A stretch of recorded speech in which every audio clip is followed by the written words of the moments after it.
ఓం శ్రీ మాత్రే నమః.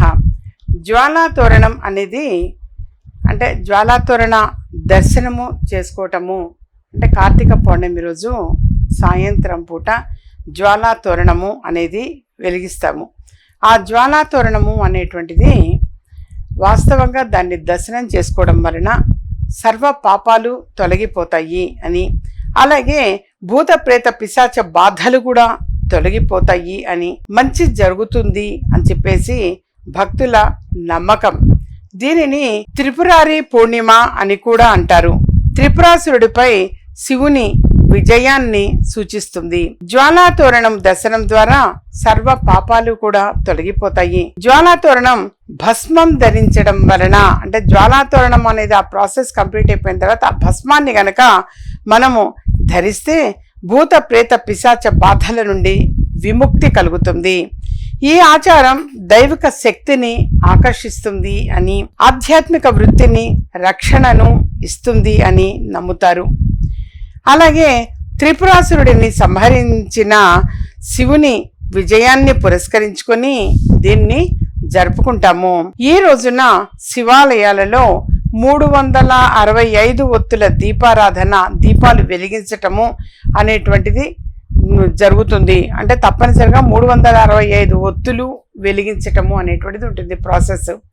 అంటే సంవత్సరము మొత్తం కూడా వెలిగించిన పుణ్య ఫలితం సంప్రాప్తిస్తుందని శివాలయం గుడిలో 365 ఒత్తులు వెలిగిస్తూ ఉంటాము. పుణ్యక్షేత్రాలకు కూడా స్పెషల్గా వెళుతూ ఉంటారు. శ్రీశైలం అని కావచ్చు, కాశీ, ఇలా కొన్ని చక్కగా దైవ దర్శనాలకి పుణ్యక్షేత్రాలకు వెళ్ళి అక్కడ దర్శన భాగ్యం ఉంటుంది, మంచిది అని చెప్పేసి కూడా చక్కగా పుణ్యక్షేత్రాలకి వెళ్ళొస్తుంటారు. అక్కడ దీపారాధన అనేది చేస్తుంటారు.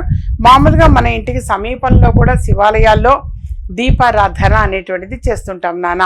365 ఒత్తులు వెలిగించేసి, అయితే ఎక్కువ మందిలో 365 ఒత్తులు అనేది ఏదైనా ఒక గుడిలో ఒక్కసారి వెలిగిస్తే చాలా అనుకుంటారు, ఇక మళ్ళీ అవసరం లేదా అని. అలా కాదు, 365 ఒత్తులు వెలిగించటం అనేటువంటిది మన ఇష్టం. ప్రతి కార్తీక సోమవారం రోజు వెలిగిస్తూ ఉంటారు, కొంతమంది శనివారం రోజు వెలిగిస్తారు. 365 ఒత్తులు అనేటువంటిది పౌర్ణమి తిథి నాడు వెలిగిస్తూ ఉంటాం కంపల్సరీ. ఏ రోజైనా సరే కార్తీక మాసం మొత్తం కూడా ప్రతిరోజు కూడా వెలిగించవచ్చు. 365 ఒత్తులు వేసి ఈ 30 రోజుల్లో ఏ రోజైనా సరే వెలిగించవచ్చు.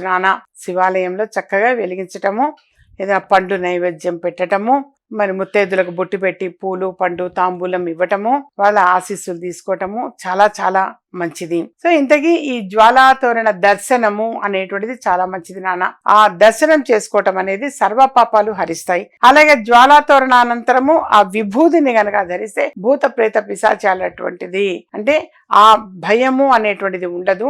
అలాంటివి ఏమైనా నెగిటివ్ అనేది ఉంటే అవన్నీ కూడా తొలగిపోతాయి అని చెప్పి తప్పనిసరిగా ఆ విభూతిని కూడా ధరిస్తారు. అనారోగ్యంతో బాధపడుతున్నటువంటి వారికి కూడా ఈ విభూతిని పెట్టడం వలన సంపూర్ణ ఆరోగ్యవంతులు అవుతారు అని చెప్పేసి కూడా నమ్మకం, విశ్వాసంగా అవి తీసుకొని వెళ్ళి చక్కగా పెడుతుంటారు.